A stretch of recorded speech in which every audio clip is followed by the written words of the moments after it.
I reaffirm that the national life of Canada will not permit any large degree of immigration from Asia. I intend to stand up absolutely on all occasions on this one great principle of white country and white British Columbia.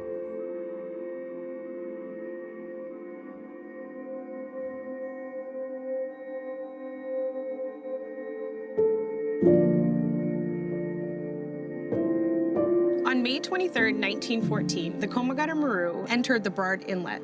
It was carrying 376 passengers, mostly Punjabi Sikh, but there were also Hindus and Muslims on board. They're told that they can't enter the country. As the time went by, 2 months in the water, the passengers were falling sick. They were starving and also they were thirsty. No food or water was supplied to them, no medication. 60 full days, essentially, sitting there living within the confines of the ship. Komagata Maru was sent back to India forcefully. Upon their arrival, they're greeted by the British Indian Army. British to shot the passengers. Several of them passed away. Some of them are imprisoned. Including my grandfather. My great uncle. My grandfather's cousin were. And my grandfather. Hard to believe, how they have gone through all this.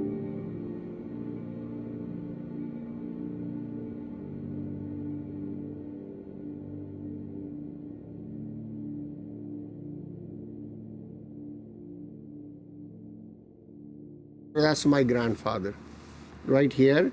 As you can see, all these passengers are wearing suits. So they were trying to show that they are Westerns. It was my great-grandfather's little brother. So he was one of the passengers on the ship that got denied and had to go back to India, unfortunately. My great-uncle had a very hard time on the boat. Obviously just being docked and not let off for 2 months was in itself very difficult after such a long journey. My grandfather used to tell me his experience with the Komagata Maru incident, a painful experience. They were all the British subjects because British were ruling India and also in Canada. So they were all British subjects. They were actually legally entering the Canada, but when they came over here, Canadian government denied entry them. He got a university degree, but anything higher than that, he can only achieve either in the United States or in Canada. So when ship was leaving for Canada, so we jumped on that ship. They were very happy coming to Canada. They had a $200 head tax. They had their British passport. So who could stop them? A charterer by the name of Baba Gurdat Singh was an Indian businessman living in Singapore. He saw an opportunity, a business opportunity, to open up a passageway between Vancouver and South Asia to establish shipping routes. Canada passes this law in 1908, the Continuous Journey Regulation, that is really a loophole because they can't stop immigrants coming from India to Canada because migration throughout the British Empire is supposed to be open and available to all subjects of the British. The Continuous Journey Regulation was the racist regulation that kept the passengers from the Komagata Maru out of Canada. The Continuous Journey Regulation was on the books in 1908, and it basically stated that passengers must travel from their place of origin to the place of landing in one continuous journey. At one point, you actually have the Prime Minister, Wilfrid Laurier at the time, say that to keep Canada white, Canadians and the government has the moral authority to keep people who they deem to be physically, morally, and intellectually unfit out of Canada. Our community was committed to that we should live in this country. ਜਿਹੜੀਆਂ ਕੌਮਾਂ ਆਪਣੇ ਬਜ਼ੁਰਗਾਂ ਦੇ ਕਾਰਨਾਮੇ ਭੁੱਲ ਜਾਂਦੀਆਂ ਉਹ ਰੁੱਲ ਜਾਂਦੀਆਂ The nations who forget the deeds of their elders are desolated. A funny little anecdote, the person who was the immigration officer that was saying that you can't enter the country was Cyclone Taylor, the very famous hockey player who was the captain of the Vancouver Millionaires at that time.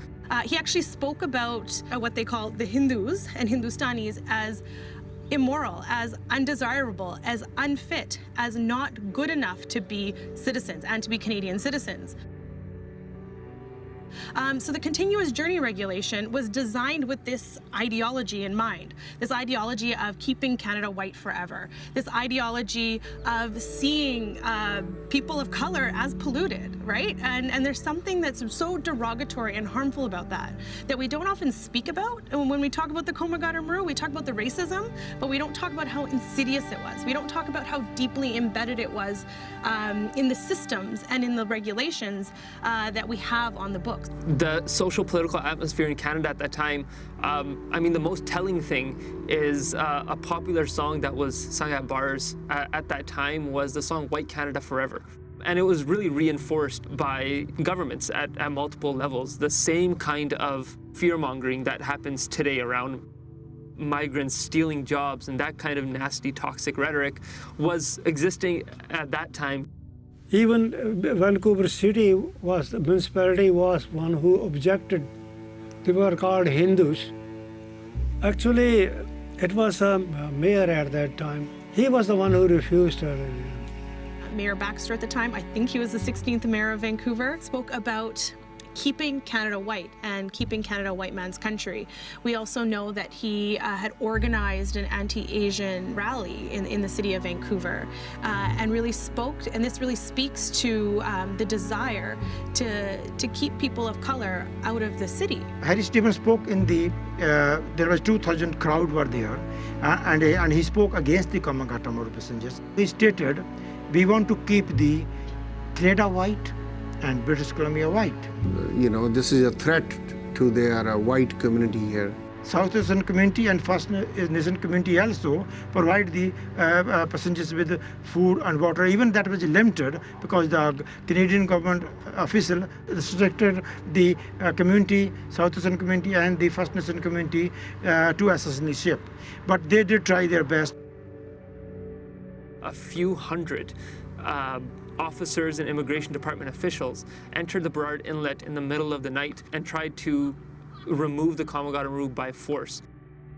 The passengers fight them off. They fight them off with whatever they can. That's bricks, that's coals, that's barrels, just heaving them. Everybody's a story. When I say the passenger itself is one story. In my life, I've spent days sleeping on the roads, footpaths. They had a food in the morning, didn't have food in the evening. I've been through this I was only 20, 21 at that time. So I know those hardships, how much they have suffered over there. I try really hard to think about the humanity of each person, to celebrate what moments of intimacy, of happiness, of empathy, of celebration. How do they keep their spirits up? Because we know that they had instruments and they sang together and they sang ballads that invoked history. In India, Komagata Maru represents the Indian people's struggle for independence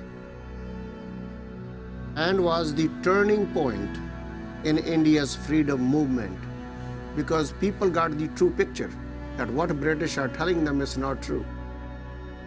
In Canada, it is a reminder of a policy of exclusion, racism that for Sikhs and other immigrants from India lasted for half a century. We can't undo the past, but we can move forward and leave a legacy for the future generations by educating them about the past. Apology doesn't make you smaller.